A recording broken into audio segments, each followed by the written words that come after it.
મંચ ઉપર બિરાજમાન સર્વે સંત ગણોના ચરણોમાં વંદન કરું છું અને અહીં ઉપસ્થિત મંચ ઉપર બિરાજમાન સર્વે મહાનુભાવો, અહીં ઉપસ્થિત સર્વે વડીલો, ભાઈઓ, બહેનો, યુવાન મિત્રો, પત્રકાર મિત્રો, અધિકારી ગણ અને સૌનું આજના રૂડા પ્રસંગે ઓગળજીની પવિત્ર ધરતી ઉપર આપ સૌનું દિયોદર વિસ્તારના ધારાસભ્ય અને તમારા એક નાના ભાઈ તરીકે આપ સૌને દિલથી આવકારતા આનંદ અને હર્ષની લાગણી અનુભવું છું.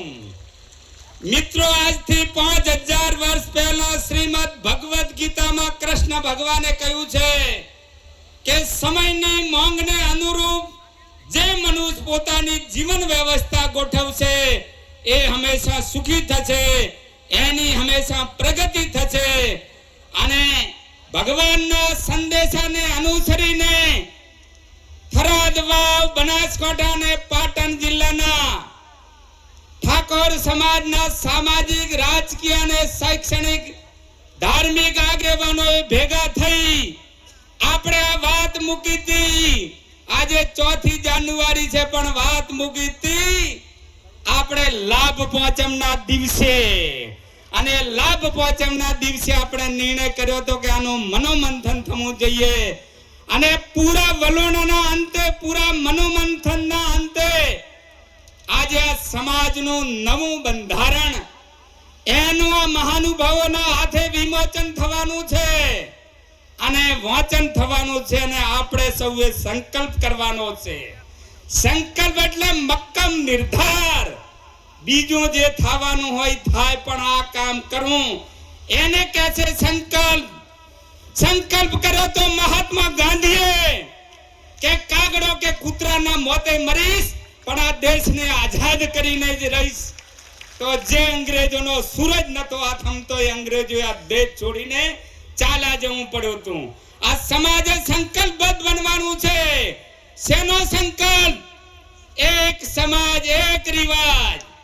બોલો, એક સમાજ, એક સમાજ, એક રિવાજ, શ્રેષ્ઠ રિવાજ. એક રિવાજ, એક રિવાજ, એક રિવાજ, શ્રેષ્ઠ સમાજ. એક રિવાજ, શ્રેષ્ઠ, એક રિવાજ. આ સમાજને આપણે શક્તિશાળી બનાવવો છે, સમર્થક બનાવવો છે. એવો સમાજ કે જે કોઈના આધારે, કોઈનો ઓશિયાળો ન રહે. સક્ષમ સમાજ દ્વારા સક્ષમ રાજ્યનું નિર્માણ કરવું છે અને શક્તિશાળી સમાજ દ્વારા શક્તિશાળી ભારતનું નિર્માણ કરવું છે.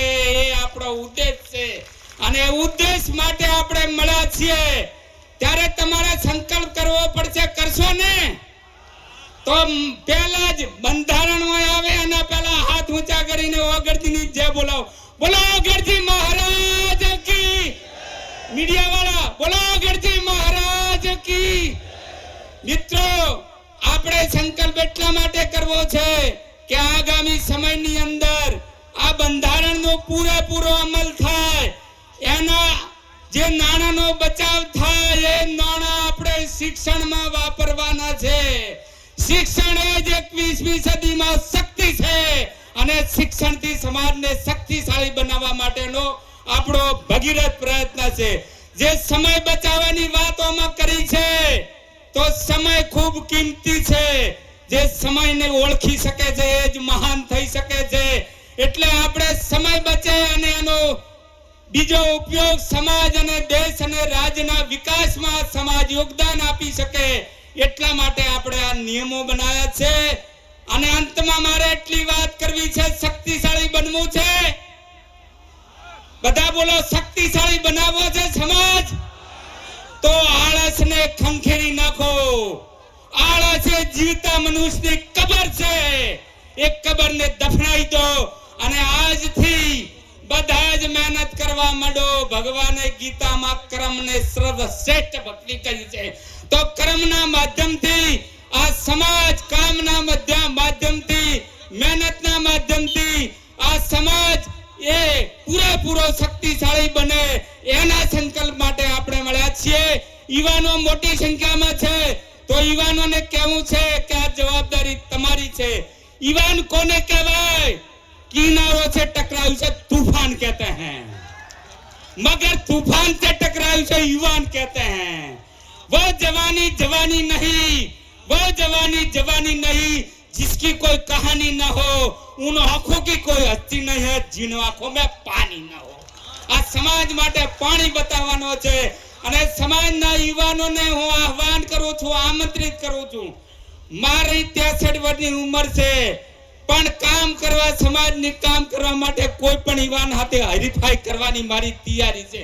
આવો આપણે સૌ સાથે મળીને સક્ષમ સમાજનું નિર્માણ કરવું એ આપણું ધ્યેયને પાર કરી અને અંતમાં અમારી વ્યવસ્થા ખૂટી પડી છે એટલે ઓગળજીને સદારામ બાપુને પ્રાર્થના કરું કે તમારા પેટમાં પણ અમી મેલે ને આજનો દાડો કોઈ ભૂખ જ ના લાગે. અને ઠાકોર 3 દાડાનો ભૂસો હોય તો પાણી પીન ચલાવી લે. એ સમાજને માટે વંદન કરવા છે, સલામ કરવી છે. અને તમને જે મુશ્કેલી પડી, જે તકલીફો પડી રસ્તામાં અહીં, એના માટે આ વિસ્તારના જનપ્રતિનિધિ અને એક સમાજના ભાઈ તરીકે આપની આ દંડવત પ્રણામ સાથે આપ સૌની માફી ચાહું છું. સૌનો આભાર. ભારત માતા કી જય. આભાર.